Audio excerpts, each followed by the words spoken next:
All right, good morning. Again, this is John Edward Miranda, your instructor for IT01. Last time we discussed Chapter 8. Today we will be discussing Chapter 9. So this is Cybersecurity, Introduction to Cybersecurity.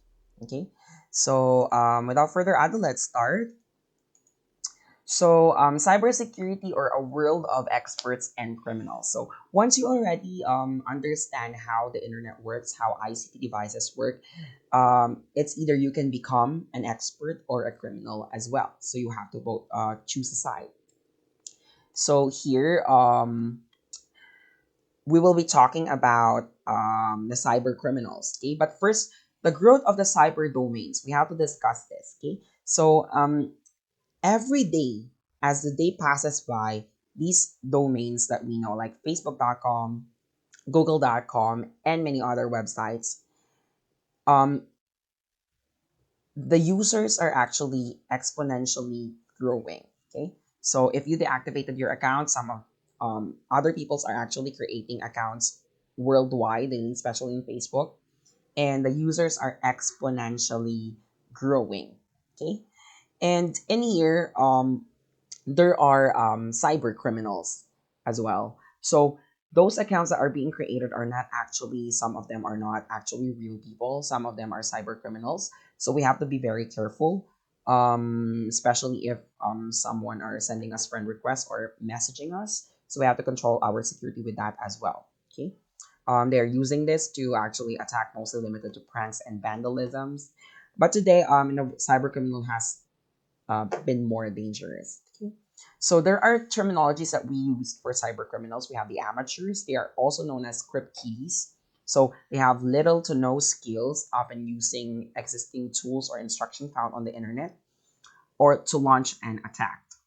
They actually know how to hack, but they don't know how to cover their tracks. That's the reason why they get to get busted as well. And we also have hackers. Now hackers have different categories. We'll be discussing that on the next slide. And we have your organized hackers. So these are criminals that includes organizations of cyber criminals, hacktivists, terrorists, or state-sponsored hackers. Cyber criminals are usually grouped of professional criminals focused on control, power, and wealth. The criminals are highly sophisticated and organized and may even provide cybercrime as a service. Okay, so there are three different categories when it comes to hackers. We have white hat hackers. So white hat hackers, these are ethical hackers who use their programming skills for good, ethical, and legal purposes.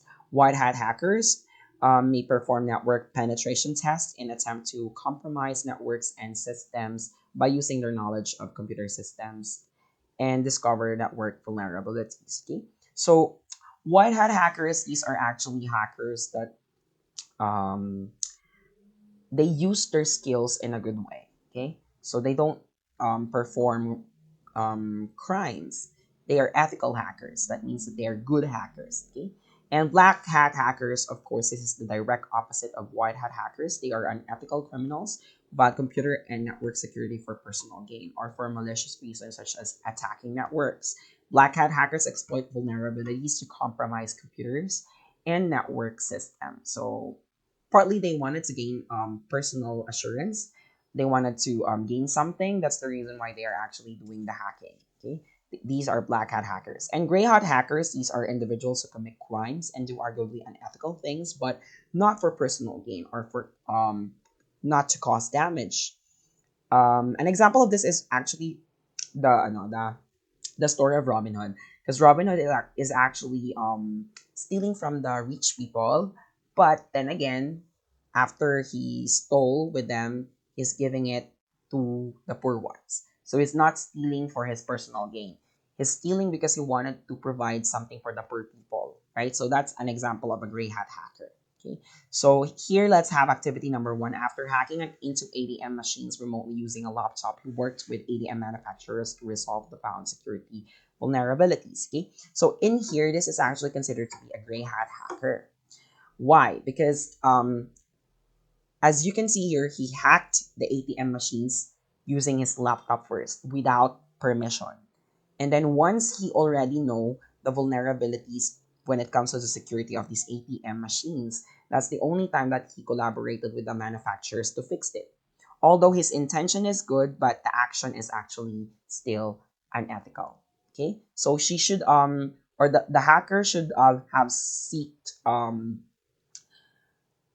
permission first prior to doing this particular action. Okay, that's the reason why it's considered to be a gray hat hacker. But there are many other things here. You can just pause this video if you wanted to answer these things so that you can answer them at your own pacing. Okay, so cyber criminal profiles and motives have changed over the years. So in the 60s, there is this thing that we call phone phreaking or the phreaking. So this is the hackers that uses audio frequencies to manipulate phone systems. So if you are rich back then, you are the only person who has telephone lines because it's a social status. Just like now, if you were wearing braces, if you have Apple phones, that's considered to be a status symbol. And that's also the same thing with the peoples in the 60s. So if you have phones, that's already a status symbol that you are rich because not all the people can afford to have telephone lines before. Okay, and what these hackers are doing, since it's a status symbol, so they're hacking, they're phone freaking um, these people, and then they're committing the crime once they get to manipulate the phone systems already. And in the mid 80s, criminals used computers dial up modems to connect computers to network and use password cracking programs to gain access to data. Okay, so this is where the internet is slowly becoming a thing, and some of them are some of the people who are using the internet before during the 80s are conglomerate organizations, nonprofit organizations, the government itself, and private entities. So hackers are actually cracking their passwords to gain access.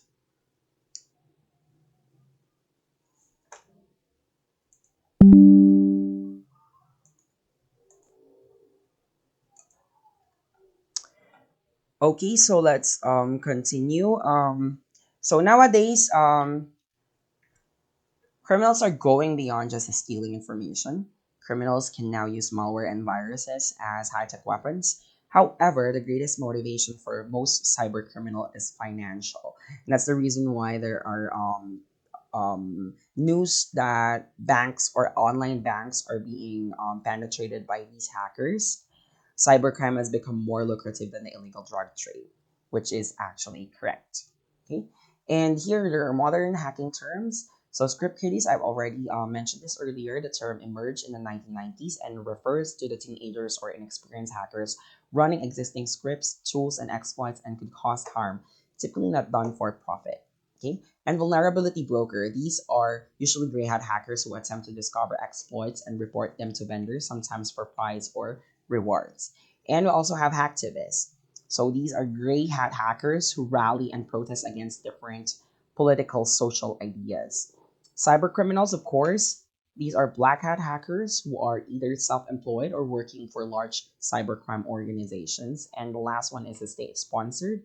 Depending on a person's perspective, these are either white hat or black hat hackers who steal government secrets, gather intelligence, and sabotage networks.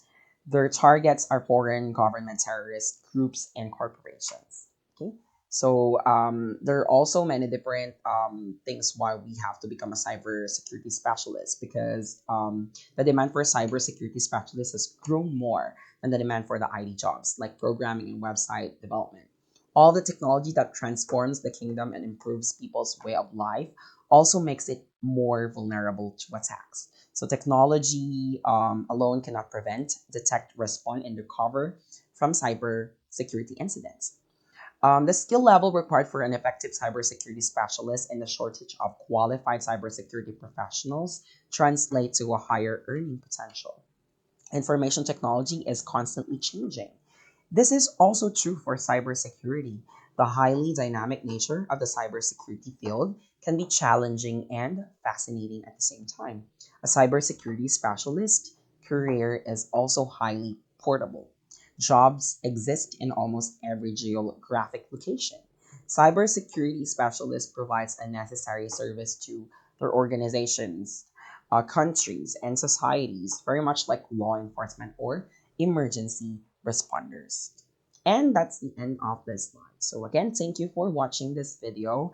I will see you all for the final chapter for IT01 next meeting. Have a great one. For more ICCT College's video updates, please subscribe and click the notification button.